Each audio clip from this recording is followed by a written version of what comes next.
CMQ investors, welcome to the show. This is Chris Franco. I've changed up our set a little bit here. One of the last videos I put up about Alibaba, I described my dilemma and trying to determine whether or not I should buy more shares.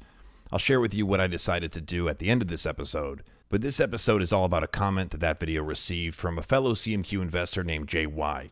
JY writes, if you have strong convictions on a company, why do you need to limit yourself to a 10% weighting? I don't believe in such strict rules as you look at investors like Munger, Manish Pabrai, Guy Spire, etc. Why wouldn't you bet more on your best idea? My Alibaba weighting is 30% of my portfolio, and I'm willing to put down even more. So I want to just give you my perspective. If you've watched the latest video on my current portfolio, then you know Alibaba is about 12% of the total portfolio. And other than Apple, it is the single largest individual stock position. The question really is, why don't I up it even more? So I want to give you, just a candid, honest, truthful, transparent, authentic, genuine, real, awesome answer.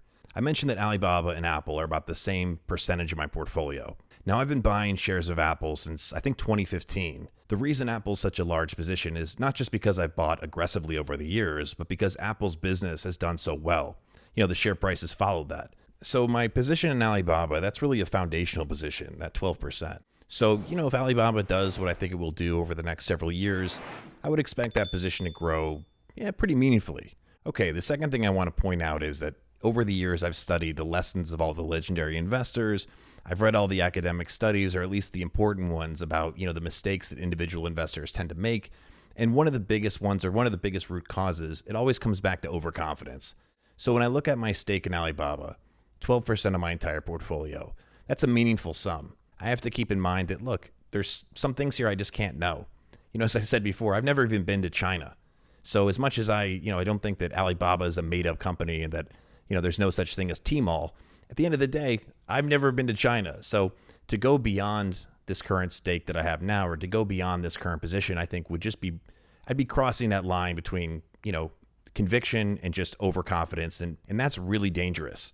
Another thing that I've studied, I've taken this idea from Charlie Munger, and that is to try to study the mistakes that others have made so you can avoid making those same mistakes. It's a really smart way to just avoid trouble in life. One of the best things I learned was reading an interview with someone who's considered the master of disaster. This is a person who has studied human tragedy for over 6 decades. His name is Robert B. And what Robert B. told Discover Magazine is that the root cause of all human tragedies is hubris and greed.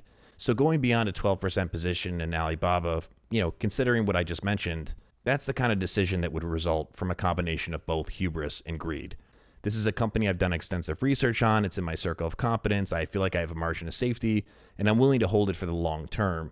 But with all that considered, anything can still happen. And that goes for companies that aren't based in China. The world is a crazy place. I'm pretty sure just last week I watched one of my favorite comedians of all time get smacked in the face by one of the most famous movie stars of my lifetime on national television. And then that same person got up on stage and won an award like 15 minutes later.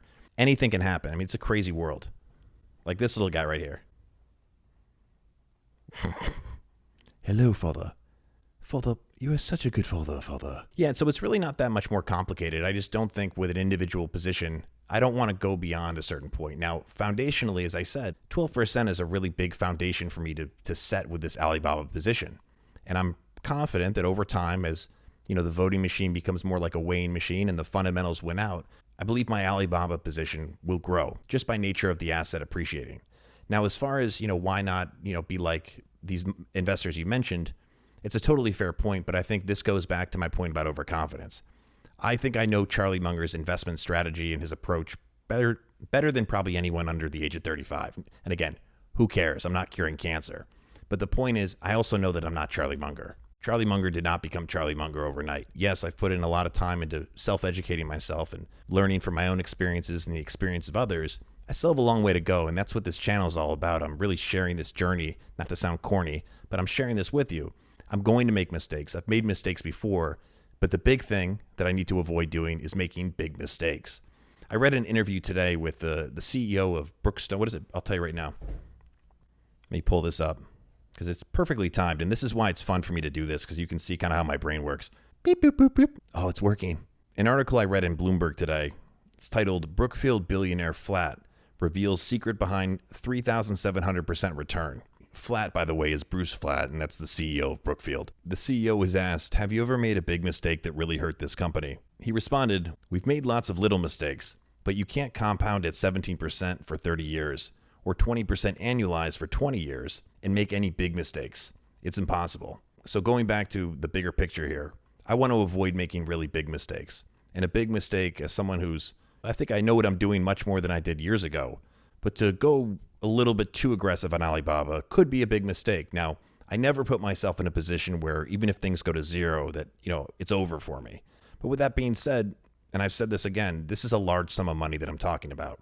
It's not something I don't need to take this risk. And there is a risk that's inherently involved in just investing in a company with a lot of uncertainty, geopolitical uncertainty. Do I think everything will be okay in the long run? Yes, but I have to anticipate that anything can happen. And so that's why I'm not going, past that line, as I mentioned before. So I hope that's helpful.